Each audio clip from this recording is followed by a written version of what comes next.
Welcome back to part 2 of the Bite-Sized Video Series 1 for Garden Enhanced Nutrition Education After School. Again, I'm Carrie Strohl, the presenter for this series, and I'm the founder and leader of the School Garden Doctor. In part 2 of this series, I'll unpack the gene components using the Learn, Grow, Eat, Go curricular framework and walk through an example of how the components of the framework overlap. But first, let's take a look at some students in a garden. What are they doing?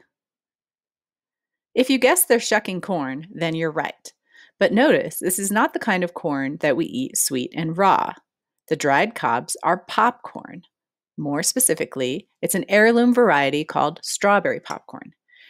Popcorn is a great crop for school gardens because it takes less water and nutrients than sweet corn, and it can be left on the stalk to dry. I stored these cobs for months before the kids shucked them and removed the seeds for popping. The State of the Plate report from 2020 shares with us that most adults eat vegetables just one time per day. When asked what motivates them to consume vegetables, they say they choose based on their preference and what's easy to prepare. Corn is a favorite of summertime cookouts, but sweet corn is not practical to prepare in the classroom. Dried and ground into flour, corn seeds become cornmeal for tortillas and chips and crackers. In this form, it's considered a grain, not a vegetable.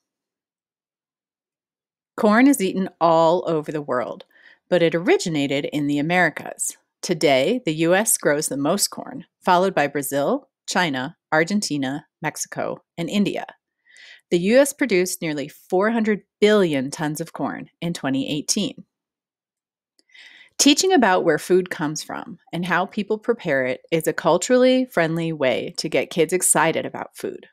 Students will be much more interested in what toppings people put on their sweet corn around the world than the fact that corn is high in fiber. Popped corn makes a perfect snack for movie nights or parties because it is high in fiber, and it's lower in salt and fat than chips or crackers.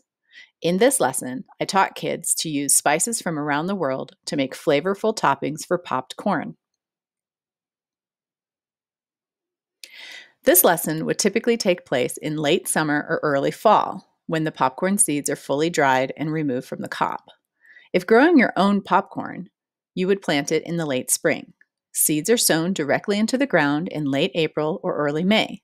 It's better to plant a block of corn, 4 or more short rows, than one single row because of the way corn is pollinated. Corn can also be planted with beans and squash for a traditional Three Sisters garden. In this edible activity, students worked in teams to measure and combine spices to make different flavored toppings for popcorn. They then conducted a taste test using a Rate the Taste response sheet and shared their results with the class. Students will love sharing these recipes with their families, and I found when doing this lesson that students even learned new ways to pop popcorn, such as in a pot on the stove versus the microwave, or even in an air popper. Each lesson in the Learn, Grow, Eat, Go framework follows a similar pattern. Students learn about plants, nutrition, participate in tasting activities, and prepare simple recipes. They also plan, plant, and harvest a garden. LGEG also incorporates the component of physical activity.